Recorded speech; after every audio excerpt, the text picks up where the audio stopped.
For centuries, the British royal family has been hailed as the epitome of unity, tradition, and unwavering solidarity. Through wars, scandals, and political upheaval, it has stood as a symbol of stability, offering the nation a sense of continuity and security. From the reign of Queen Victoria to that of Queen Elizabeth II, the monarchy was an institution built on respect, pageantry, and grace. However, in the midst of this glittering legacy, there exists a quieter, more dangerous undercurrent, one that threatens to destabilize the very foundation of the monarchy itself. Beneath the polished smiles and carefully staged appearances, an explosive family feud was brewing, one that would reach its boiling point in the most unexpected of places: the coronation of King Charles III. At the center of this royal storm were two women, Queen Camilla and Princess Catherine, each occupying a prominent place within the royal hierarchy. Despite their positions, their relationship is far from cordial, shaped by years of history, complex emotions, and the weight of public scrutiny. Queen Camilla, once regarded with suspicion and disdain by the public due to her controversial involvement with Prince Charles during his marriage to the late Princess Diana, has spent decades trying to gain acceptance within the royal family. Yet, despite her efforts, she remains inextricably linked to the past, a past that still holds the monarchy under its dark shadow. Princess Catherine, on the other hand, has become the beloved face of the modern monarchy, admired for her grace, charity work, and strong family values. However, her ascent to the throne is anything but straightforward. Her marriage to Prince William, the future king, has been fraught with challenges, including the enduring legacy of Diana's tragic life and death. For Catherine, every decision, every gesture, is scrutinized, not only by the media but by those within the royal family itself. Her relationship with Camilla, in particular, has been increasingly strained, with rumors circulating that Catherine may be positioning herself to undermine Camilla's influence within the monarchy. Some sources even suggest that Catherine's actions are driven by a desire for revenge on behalf of her late mother-in-law, Diana, whose tragic demise and complicated relationship with Camilla have haunted the royal family for decades. The tension between the two women reached a tipping point during the coronation of King Charles III. This once-in-a-lifetime event was meant to mark the beginning of a new era for the monarchy, a time of renewal and unity. However, the coronation instead became the stage for a dramatic and public display of royal discord, one that no one could have predicted. What should have been a joyful occasion for the family was marred by a growing sense of unease and discomfort, as it became clear that the royal family was not as united as the public had been led to believe. It all began with what, at first, seemed like a trivial matter: the guest list for the coronation.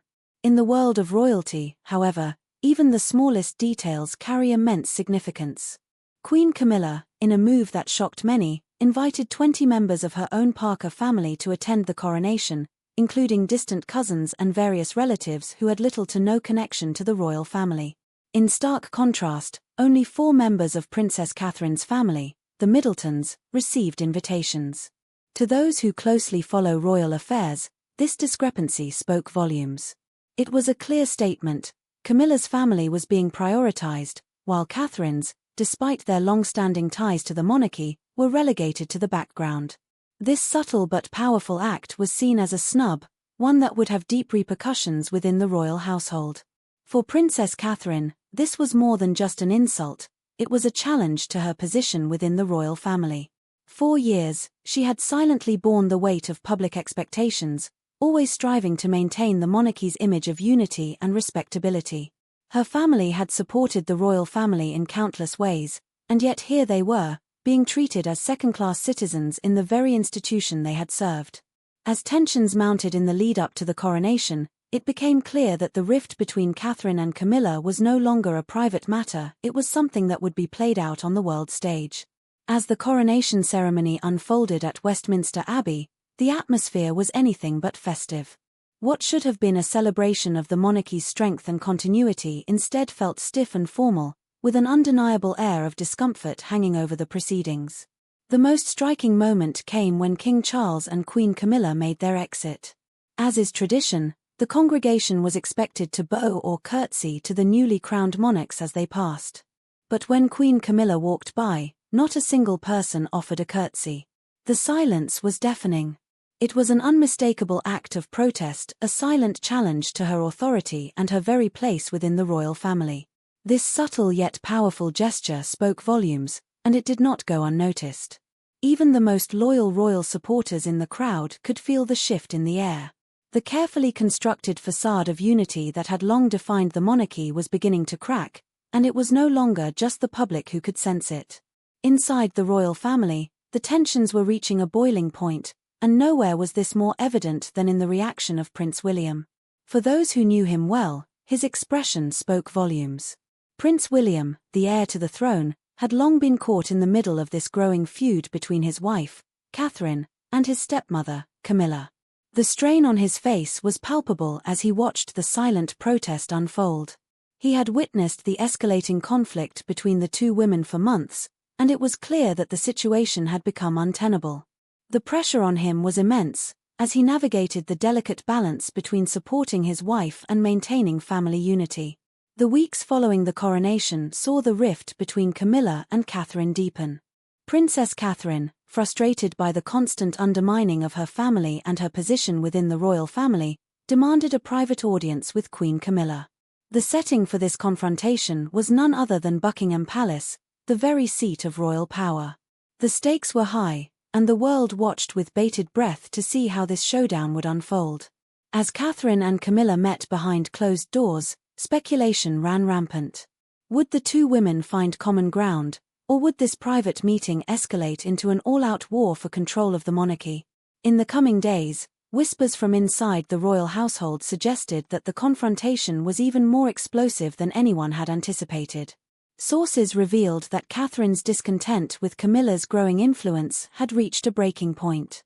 The princess was reportedly determined to reclaim her role within the family, even if it meant taking a more confrontational approach with Camilla. It wasn't just the guest list or the coronation snub that had caused the rift. Underneath it all, there were deeper issues at play, issues that involved power, legacy, and the future of the monarchy itself. For Princess Catherine, the challenge was not just about securing her place as the future queen, it was about restoring the dignity and respect of her late mother-in-law, Princess Diana, whose legacy had been overshadowed by the scandalous affair between Camilla and Charles.